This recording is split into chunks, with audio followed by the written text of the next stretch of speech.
এক বক্তা মাইকের সামনে বয়ান করে বলছে, এই দরবারে মুরিদ হয়ে যদি কেউ মারা যায়, কবরে তার কাছে ফেরেশতা সওয়াল জবাব করতে আসবে না।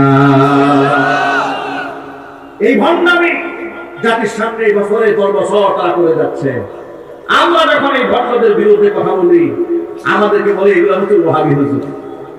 কথা বলতে আমাদেরকে বলে আমরা ওলিয়া আউলিয়া বিরোধী হুজুর, আর ওনারা ওলিয়া আউলিয়া পক্ষের হুজুর। 5 ওয়াক্ত নামাজের পরিবর্তে 6 ওয়াক্ত গাঁজা টানে, ঠিক কিনা বলেন? ওলিয়া আউলিয়ারা কি তোমাদেরকে গাঁজা খেতে শিখিয়ে দিয়েছেন? তাহলে তাদের নাম বিক্রি করে ভণ্ডামি করো কেন? শিরিক বেদাত করো কেন? মনে রাখবেন, আলেমদের দায়িত্ব শুধুমাত্র সৎ কাজের আদেশ দেওয়া নয়, সৎ কাজের আদেশ দেওয়ার পাশাপাশি অসৎ কাজ থেকে মানুষকে নিষেধ করা, এটা আলেম ওলামাদের নীতি এবং নৈতিক দায়িত্ব। মনে রাখবেন, এই সমাজের মধ্যে কিছু কিছু আলেমরা মানুষের কাছে, সর্বশ্রেণীর মানুষের কাছে জনপ্রিয় হয়ে থাকে, আবার কিছু কিছু মানুষরা, কিছু কিছু ওলামারা সমাজের বাতিলদের রক্ত চক্ষুষুলে পরিণত হয়ে যায়। কথা বলেন? কিছু কিছু আলেম আছে এমন গুলাবো মার্কা, এগুলো সব তরকারিতে চলে, ঠিক না? হলুদের মতো সব জায়গায় এগুলো ব্যবহার হয়। এগুলো আস্তিকের দরবারেও পাবে, নাস্তিকের দরবারেও পাবে, মুশরিক বেঈমানদের দরবারেও পাবে, সব দরবারে এদেরকে পাওয়া যাবে। এদের প্রতি রাম রাম, নাস্তিক বেঈমান সবাই খুশি। এমন কিছু মৌলবী নাই বাংলাদেশে? একটু জোরে বলতে হবে, নাই? দেখবেন, বাতিলদের এবং নাস্তিকদের দৃষ্টিতে এরা হচ্ছে আধ্যাত্মিক হুজুর। কি হুজুর? আধ্যাত্মিক হুজুর।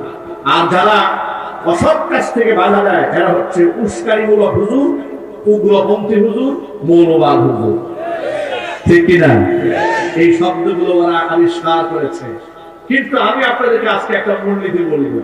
সেই মূলনীতি হচ্ছে, কোরআন মাজিদ আল্লাহ সুবহানাহু ওয়া তাআলা বলে দিয়েছেন সূরা লুকমানের মধ্যে, যে আয়াত আপনাদের সামনে আমি তেলাওয়াত করেছি। লুকমান হাকিম তিনি তার সন্তানকে যে নসিহত করেছিলেন, গুরুত্বপূর্ণ একটা অংশ হচ্ছে শিরক করা যাবে না।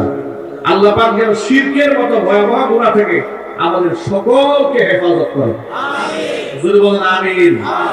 শিরকের সাথে আমাদের কোনো সম্পর্ক থাকবে?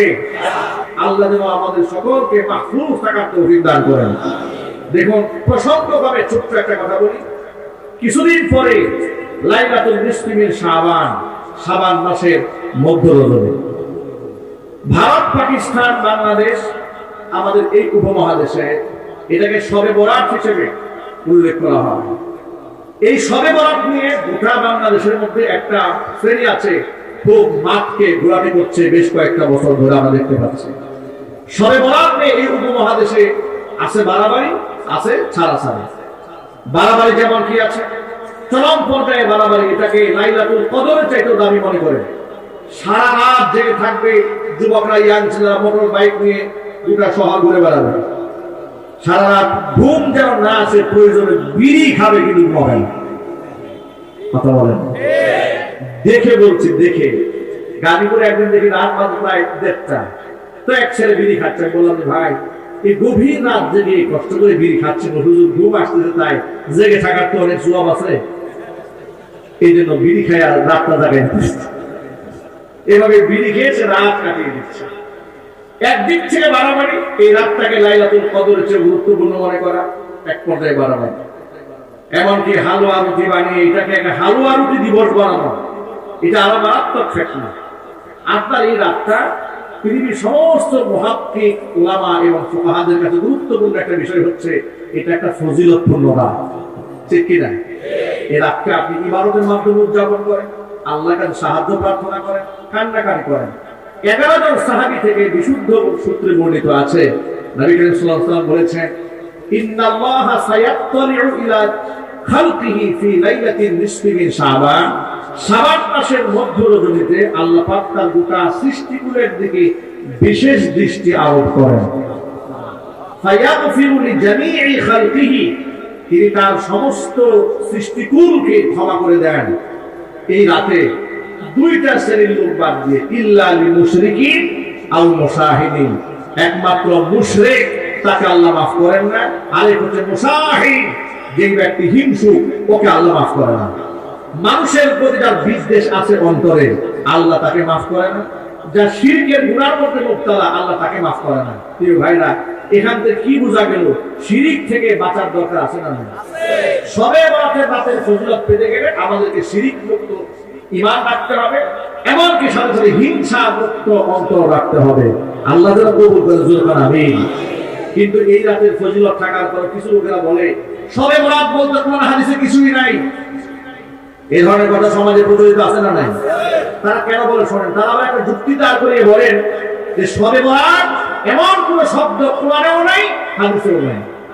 আপনাদের মনে রাখা উচিত, কোরআন হাদিসে হুবহু শব্দ থাকলে তার অস্তিত্ব থাকবে, হুবহু শব্দ না থাকলে অস্তিত্ব থাকবে না। কথাটি সঠিক নয়। কোরআন হাদিসে কোথাও নামাজের কথা নাই, কোরআন হাদিসে কোথাও রোজার কথা নাই, কোরআন হাদিসে কোথাও দুজকের কথা নাই, কোরআন হাদিসে কোথাও বেহেশতের কথা নাই। তাহলে কোরআন হাদিসে কি আছে?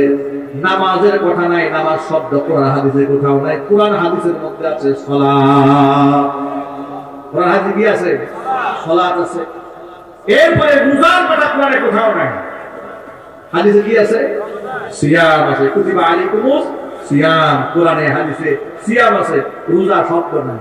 বেহেশত এই শব্দ কোরআনে নাই। কোরআনে আছে কি? জান্নাত। এরপরে দুজক নাই, কোরআনে আছে কি? জাহান্নাম আছে, নার আছে।